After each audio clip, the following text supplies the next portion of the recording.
King's Honor friend, I'm BladeMasterRUSH, Twitch streamer and War in the Plaguelands enthusiast, and in this video I'll be highlighting the major changes in the first patch of the revised version of War in the Plaguelands 24, originally by Wazeblade and Akechi. The new version is developed by yours truly, and includes a massive amount of updates to the game, ranging from optimization to balance. If you enjoyed the video, feel free to help support the development of the map by subscribing or leaving a comment. If you're unfamiliar with War in the Plaguelands, you can check out my Twitch at handle BladeMasterRUSH or watch videos I've uploaded on YouTube. The main objective of this initial patch was to reduce FPS lag through optimization of map elements that have been shown to increase lag. First, mountain tiles were made unwalkable, and distractible padding blockers, which are always loaded in memory, were replaced with doodad blockers, or these unwalkable tiles. Taking on this meticulous task prompted me to optimize pathing of the entire map from a gameplay perspective. Game boundaries have been standardized, numerous and unintuitive gaps have been plugged, and the pathing of the map is now smoother. Next up, we removed bridges, which are another map object that has been shown to increase FPS and even cause crashes. There are 6 bridges that required retraining to preserve the look and feel of a bridge. 2 bridges by Enderhall, 2 by Scholomance, and 2 connecting the east and the west. The last map object that we needed to remove was invisible platforms, which are destructibles that artificially raise terrain. For whatever reason, these were shown to increase lag the most during tests. Removing them was a bit of a trickier task since the terrain of the Scholomance was heavily dependent on these invisible platforms. Parts of the Scholomance's terrain was redone in a way that has preserved the look and feel of the base. Raised ballistae have been removed since they are also invisible platforms. Factions that relied on these fixed siege weapons now start with more ballistae. Another major feature of the patch is the beginning of unit standardization to make army management more convenient. The map has a tier system for its units, with each unit type having a Tier 1, Tier 2, and Tier 3 version. This patch focused on standardizing starting units by removing Tier 2 and Tier 3 units from the initial pool. To compensate, some factions start with a few more super units such as Tarsen or Undead Knights. Starting units of most factions have been limited to 60 population to start the shift towards adhering to the game's unit cap, which should further increase FPS. The Warcraft 3 engine simply isn't equipped to deal with the number of units that are typically in play. Units are likely the primary source of lag. One objective for development over the next couple months is reducing the amount of units on field at any given time, whilst maintaining balance and the chaotic nature of the game. After a couple weeks of community playtesting, we should be able to further reduce lag by working closer to the limits of Warcraft 3's engine. A few factions, blue, lavender, beige, and light blue, still start with an overflow of units. Red and orange are untouched for balance reasons. Next up, notable unit changes. Frost Knights, Demetria's Bodyguards, Scarlet Outriders, Blood Knights, Paladins, and Abbots now start with Autocast off. The cooldown on Abbots Holy Light now accurately reflects its tooltip, 15 seconds. Previously, the cooldown was actually 5 seconds. Since its mana cost is low, and the Abbot's mana pool is large, they were too effective at providing Teal, DarkGreen, and Yellow with additional sustained DPS and healing. Abolish magic on Yellow's Earthen Ring Mystics has been replaced with Bloodlust, and their HP has been buffed. The intent is to give Yellow's unit composition more diversity. Not only was Abolish magic an underwhelming ability, the Mystics already have a dispel. This additional Bloodlust should give Yellow the option to use Last Rites more often on their Redeemers. Alex McGrain now has a minor path choice that gives him bonuses for killing enemy heroes. Purify the Undead causes a Pillar of Light, his Flame Strike, to erupt over the enemy's corpse and grants him +1 strength. The other path, Seek Clarity, resets his cooldowns on kill and grants him +1 intelligence.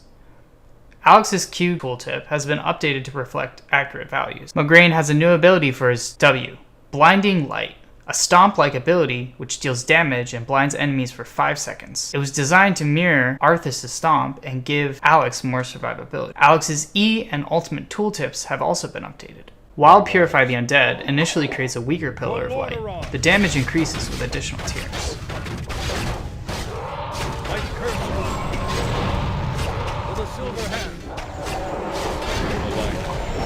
Seek Clarity can be powerful if used properly, allowing Alex to recast his Q for burst healing/damage, or lay down a second Pillar of Light. However, due to the mana-intensive nature of his W and E, he is limited to his current mana pool at the time of the kill. Yellow's Hero Squad now holds more items initially, and Leonid has finally been given a unique item.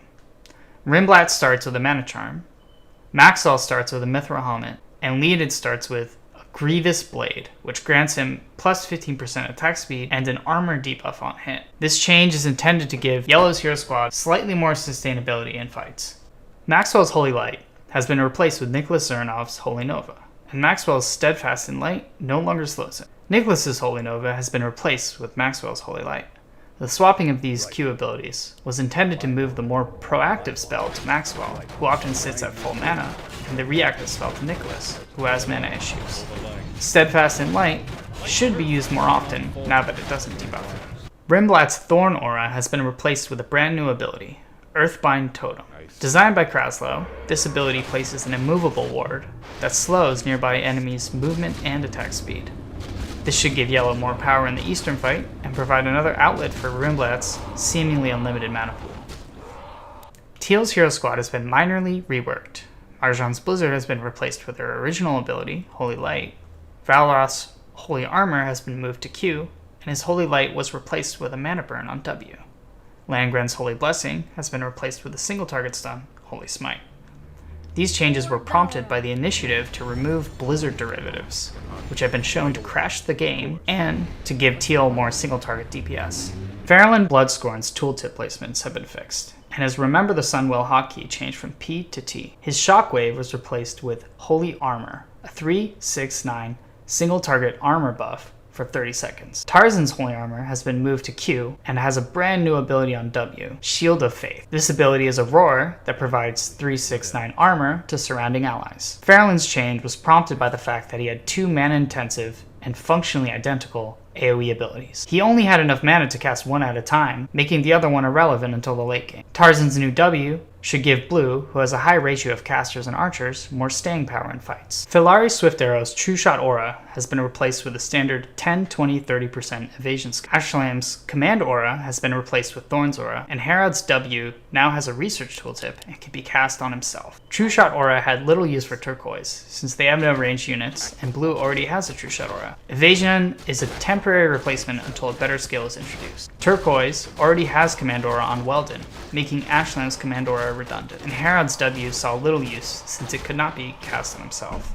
Issillien's Flame Strike has been buffed slightly to give Blue more power in pushing the top cauldron. His Flame Strike now deals 40, 60, 80 damage per second, up from 30, 50, 70 damage per second. Blizzard-based spells have been removed from Scarlet Crusade heroes. Variants of Blizzard frequently crash the game when the caster is killed mid-cast. Karlin's Holy Blessing has been replaced with a simple Holy Light, and Yesida's Holy Blessing replaced with a Healing Wave. Demetria and High Inquisitor Isillien have their Rain of Light replaced with an identical version that is based on the Alchemist's Healing Spray. Inigo Montoy's Blizzard has been replaced with a Holy Nova.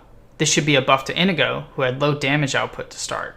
Gandling's W has been buffed to affect 3, 4, 5 targets in one cast, up from one target at all ranks. Gandling was considered an underwhelming hero, whose best trait was providing mana through his item. W is supposed to be his most powerful ability, but its damage output was limited by the fact that it could only hit one target per cast. This should make Gandling feel more powerful. Violet is receiving a new backup hero, Ramaladni, the pupil of the Ashbringer. He wields his Blade of Cunning, which grants him plus 20 damage, plus 6 strength, and a slow on hit. His attribute bonus is Light's Grace, which increases his resistance. His Q is Holy Light. His W is an Impale, and his aura is Holy Aura. His ultimate is Ravage, the powerful ultimate version of Stomp. Ramaladni's skill set gives him lockdown potential with multiple stuns. His item gives him high auto attack DPS, and his passive makes him quite tanky. He arrives on the battlefield when both Eligor and Corfax have died, at the level of the last one who died. The next new backup hero is Dar'Khan Drathir, an undead Blood Elf caster. Maroon receives him when any two of his heroes have died, arriving at the level of the last one who died. His unique item, Staff of the Sun, grants plus 6 intelligence, a minor splash, and a Phoenix-like passive DPS. His attribute is Arcane Defense, which reduces duration of status ailments and significantly reduces damage from spells. His Q is Shadow Bolt, a single target stun. His W is a Life Drain, and his aura is Blood Aura, which decreases regeneration and movement speed of surrounding enemies. His ultimate is Rain of Fire. For a caster hero, he is considerably tanky, with his passive and W, whilst providing Maroon with a supporting stun. Mint, the Spiderwing, gets Anok'suten as a backup hero when any two of their heroes die, at the level of the last one who died. His unique item, Stung, grants plus 10 attack damage and an attack speed bonus. His attribute is Venom, which adds a stacking poison dot on hit. His Q, Encasing Webs, is a single target stun. His W is Carrion Swarm, an AoE shockwave. His aura is Thorn's Aura, and his ultimate is Feeding Frenzy, which increases a unit's attack speed by 300% for 10 seconds at the cost of 40 HP per second. Anok'suten has the potential for a high single target auto attack DPS and an uncommon Thorn's Aura in the east. The Barov family now receives Weldon Barov's cursed brother, Alexi Barov, if their father, Alexi Barov, dies before turning Weldon Barov. His item, Peasant Collar, grants 5 armor and a movement speed bonus, with an active that calls 3 Undead Militia.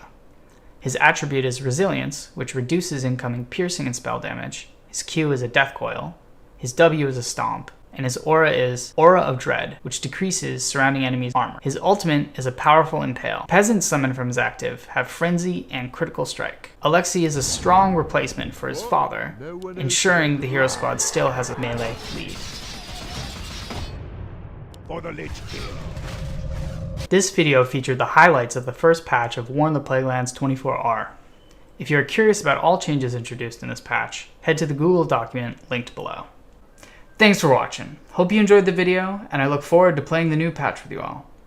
Subscribe below to stay updated on daily Warcraft 3 customs, such as Warn the Plaguelands, and help support the development of the map.